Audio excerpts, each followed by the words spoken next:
Local 4 News begins right now with a breaking news alert. There is a high wind warning across Metro Detroit this afternoon. Trees and wires are down in some neighborhoods, and there are thousands of people, tens of thousands of people without power. We're live at several scenes for you this afternoon as crews respond to damage caused by those high winds. All of Southeast Michigan impacted by that high wind warning, with wind gusts of 50 to 60 miles per hour expected in our area. Right now, DTE is reporting 70,000 without power. We have live team coverage for you this afternoon, but we start with Paula Tutman. She's on Detroit's west side, where a woman actually has been hurt by a falling tree, Paula. Hi, Everett. Yeah, first of all, let me update those numbers for you. I just got a text message from DTE. They're actually up to 170,000 people without power. I do want you to know that we're actually standing next to our truck just so that we can shield ourselves from these high winds. And you can understand why when I step out of the way. You can see a tree down all the way down to the end of that road, but you see where these DTE energy workers are right here? That's where a tree went into a house just a few moments ago, injuring an elderly woman. Susie Stewart was inside her home at Hillview and Sorrento on Detroit's west side, and all of a sudden she heard boom. We was in the bed, and the next thing we know, we heard a big crash, and I jumped up because it fell up. One part that fell right down by my room. It's not just that an old tree came down in her backyard with a gust of wind, but it brought with it power lines. I jumped up and I heard my sister hollering, and I ran in her bedroom. The whole tree sitting and everything had fell down on her. Her sister, Ella Willis, was injured and taken to the hospital, but now we have another situation, and this is going to be a situation throughout Metro Detroit today. DTE is ready for it, but how do you get ready for this? Ella and the house are not the only casualties. Take a look in the backyard. You can see the car is finished. Crews come in and work another 16 hours. So we're working 24/7 until everyone is restored. One thing for our customers to know is that until the weather passes through, which is going to be another few hours, it's hard for us to give accurate estimates of when the power will be restored because we don't know the extent of where all the damage is going to happen yet or how long it's going to take for us to fix it and to get the power restored. So you can see these workers right here. First responders have already turned the gas off. You can see these workers right here. They put on their gloves. They're trying to move the tree. Also, there's a power line inside that house. That's also very important to know. Listen, you can see this milk carton blowing down the street. And that really gives us a great point because people are being urged to stay indoors, not to walk around today because down power lines aren't the only issue, but flying debris. We've seen it all over the place. If you're near trees, if you have dead or dying trees, those can become projectiles with this kind of wind. And so you're being urged to move around very carefully and cautiously. Make sure you look around to see what's around you. And in fact, we're going to make short work of this because we just noticed that there's a dead tree right here and a power line actually on top of us. We don't think we're in any danger, but this really does illustrate what's going on out here. Imagine 170,000 people without power. The height of the storm isn't even here yet. They're expecting that around 2 o'clock this afternoon, Everard. Man, oh man, you definitely want to stay safe out there as we're dealing with these high winds. I'm joined now by Brandon in the Weather Center, but first we want to take a live look inside of DTE's command center, where, as you heard Paula mention, 170,000 people are now without power. Wow. I can only hope that these winds are going to die down. How long are they going to last today? It may not die down until sunset, and the high wind warning sort of speaks to that. Until 7 p.m. and the main concern is the gusty winds. You saw it with Paula. Look a little bit like a war zone out there from the winds whipping here, the Four Flags, the river in the background, and you can look out the window. You see the blue skies, temperatures in the 50s. We don't want anybody to get fooled by that because it is dangerous stuff. Southwest winds 33. Take a look at some of these gusts. Metro Airport. I really would not advise any kind of travel today, both by the air or obviously we have to get around, but you need to be alert on the roads. 10 and 2 high-profile vehicles will get whipped around by this stuff. 50 to 60 plus mile-an-hour gusts. Temperatures will fall off a little bit later this afternoon. Still have a cold front to come through, which is an enhancement of those strong winds, but gusting 50 to 65 miles an hour with temperatures falling through the afternoon. We'll take a look at what's ahead as winter returns in the forecast. Alrighty, thank you, Brandon. Those high winds have also brought down a large tree in Grosse Pointe Woods, a neighborhood there. Let's get live out to our Steve Garagiola. He is there live this afternoon. And Steve, we already saw one person get hurt. Anyone hurt in your case? No, Evrod. The good news is here, unlike Paul has seen, nobody has been injured. And the bottom line is no serious damage right now. The big challenge, these are the contractors taking it out. They're strategizing right now, trying to pull this tree off the house without causing damage. Let me give you a close-up look at what's been happening out here this morning. This tree came down just a couple of hours ago. Now, the tree does belong to the city. We're in Grosse Pointe, and they responded very quickly. They put up some tape around the area to keep people away, sent contractors out here who you could see already are removing it. I talked with the homeowner. She does not want to be on TV, but she is fine. Amazingly, no damage done to her house. The tree has a pretty wide canopy, so when it came down, it was with a relatively soft landing, which was a good thing. So nobody hurt, no damage out here. But this could be a very busy day for tree contractors because the wind does continue to howl. These guys figure they'll be out here at least another hour or so as they try to remove this tree, and then they'll get on to the next job. They have a list of calls already waiting. They're trying to take them in priority. So out here, a good news bottom line, nobody hurt. Reporting live in Grosse Pointe, I'm Steve Garagiola, Local 4.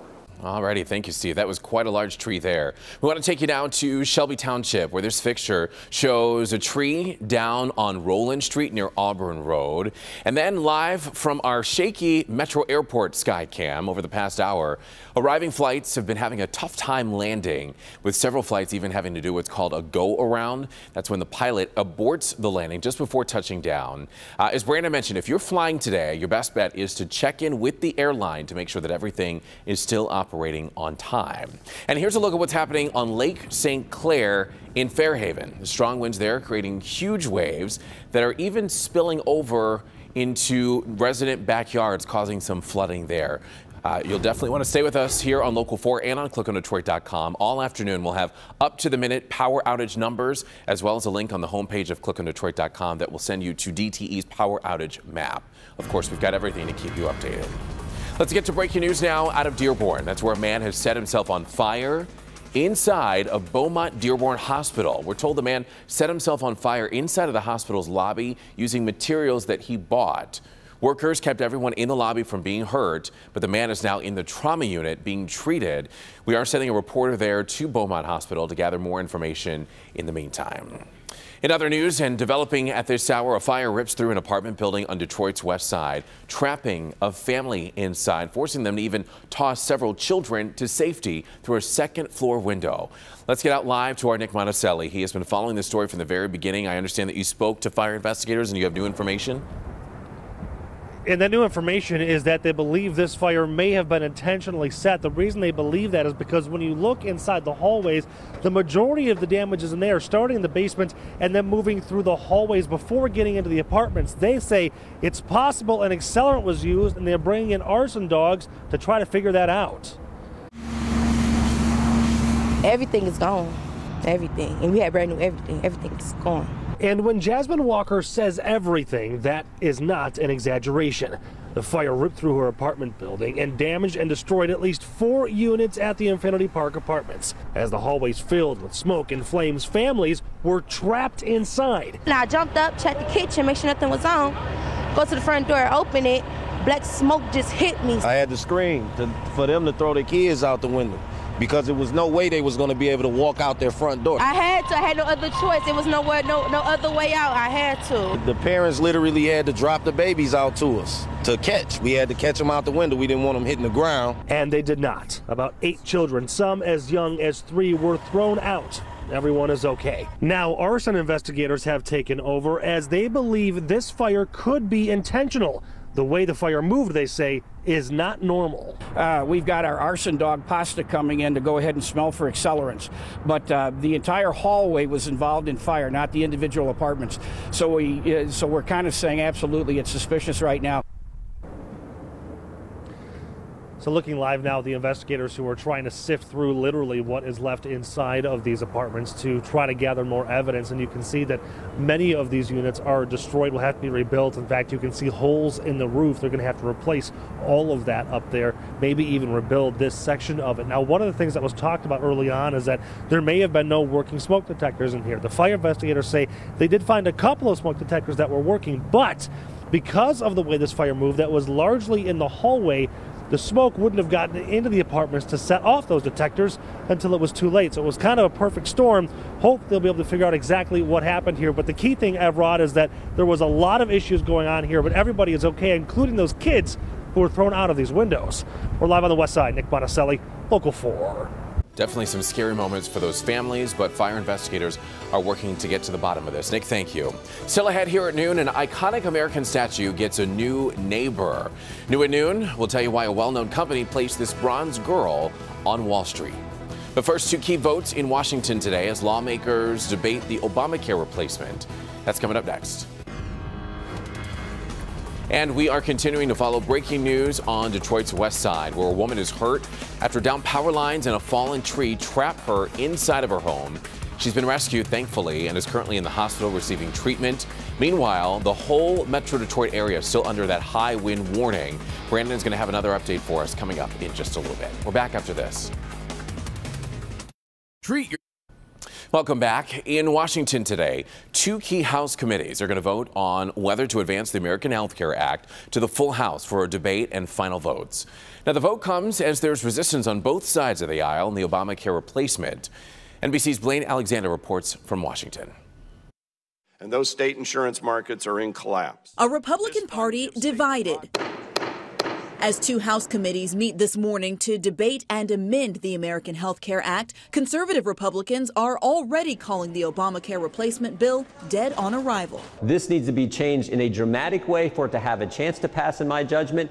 That's why some influential conservatives are introducing their own plan. Instead of repeal and replace, for now, they say, just focus on ending Obamacare.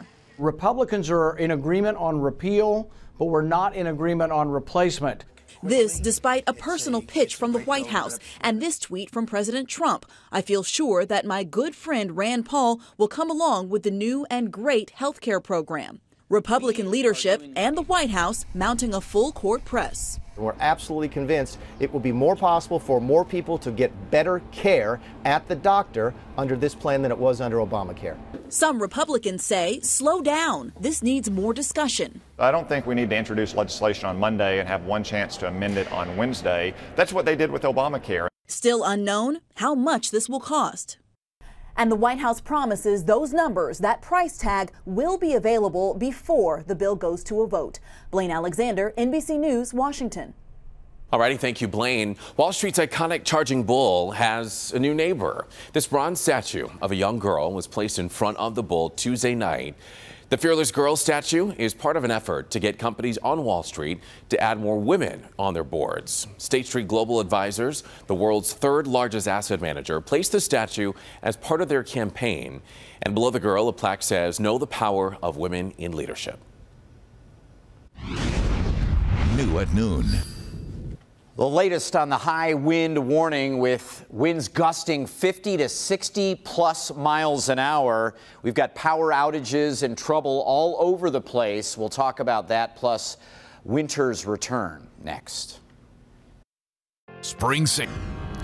Welcome back, everybody. Just into the Local 4 newsroom, two EAA schools in Detroit are closed because of power outages. Those schools would be Henry Ford High School and Nolan Elementary Middle. We're going to post these school closings as well as any others on the homepage of our website. Click on Detroit.com. Brandon? Well, want to add on top is the gale warnings out on all the big lakes where we could see up to 10 or 15-foot waves created. You see the white caps on the Detroit River, 51 degrees, west-southwest winds at 33, gusting even stronger, and it's the gusts that'll get us. And you hope it goes without saying that people won't mess around with down power lines or make sure they're very alert on the roads for debris and high-profile vehicles, but we have to warn you that these are going to be issues. High wind warning goes all the way until 7 p.m. Already reported 170,000 power outages from DTE around Metro Detroit. Afternoon wind gusts will continue to be 50 to 65 miles an hour. Down power lines, down trees, looking at traffic light issues. So a lot of this in play for the rest of the day. 50s falling back into the 40s with a cold front coming in, and we'll likely get some additional clouds. Tonight and overnight, winds will be calming down. After 7 o'clock, the sun sets, everything begins to relax for us, but it does cool down. 29 degrees to start your Thursday morning. Look at some of these wind gusts right now. 52. The wind gust is a 3-second burst of wind, not the constant sustained winds, which are 30 to 40, but these bursts are what can knock these trees down, knock the power lines down. 60 miles an hour at Metro Airport. And as we widen out the view, the good news that we're seeing upstream, where early this morning we were seeing some real nasty gusts like we have here right now, those are starting to dwindle or die down, and great news there. Getting a couple of spritzes and sprinkles up in the thumb region, could become a couple of snowflakes as this front bears down. It does deliver some cooler air. The setup for the wind, it's not storm related at all. We have an area of low pressure to the north, high pressure to the south, and the counterclockwise flow around the low, clockwise flow around the high squeezes the wind in, and it just funnels right into us here into southeastern lower. And obviously want to mention southern Ontario from Environment Canada, a wind warning for 90-kilometer winds too. So we're all in the same boat. The winds are almost absent tomorrow. We have a chance for some snow showers by the evening hours tomorrow that could lay down a coating.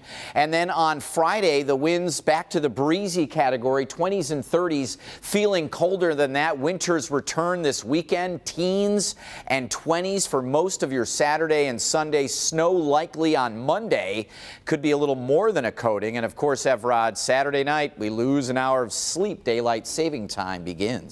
It certainly does, Brandon. Thank you. Speaking of wind, though, a missing wind chime, a note, and a $5 bill has left one Washington State woman searching for a young boy named Jake. Her search has now gone viral, but this all happened near Tacoma over the weekend. The woman got this note about her missing wind chime. It says, "I am sorry that we stole your wind chime. Our mom died and liked butterflies, so my sister took it to put by our window. I am sorry. This is only money I have. Please do not be mad at us, Jake." Oh my goodness, how could you be mad at that? The woman says that she is not mad, and she just wants to give Jake his $5 back, and she hopes that there will be a reunion soon. Wow.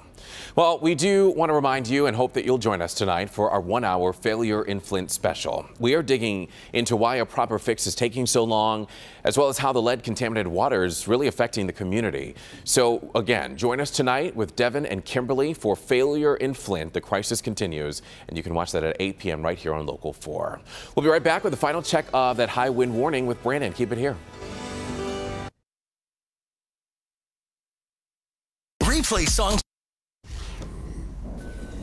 Severe weather alert for the high wind warning. It goes again until 7 p.m. So we just need to be alert, be aware. Winds are constantly blowing 30 to 45 miles an hour. You see Howell, Monroe, Lapeer, the wind station or the weather stations are getting knocked out there. That's how bad the wind is. We've had trees down and tens of thousands of people without power. There's power lines coming down, power outages, trees coming down. Again, until about 7 o'clock, we need to be on guard. Man, oh man. Okay, 4-zone forecast on clickondetroit.com. Also, send your pictures to Storm. It's a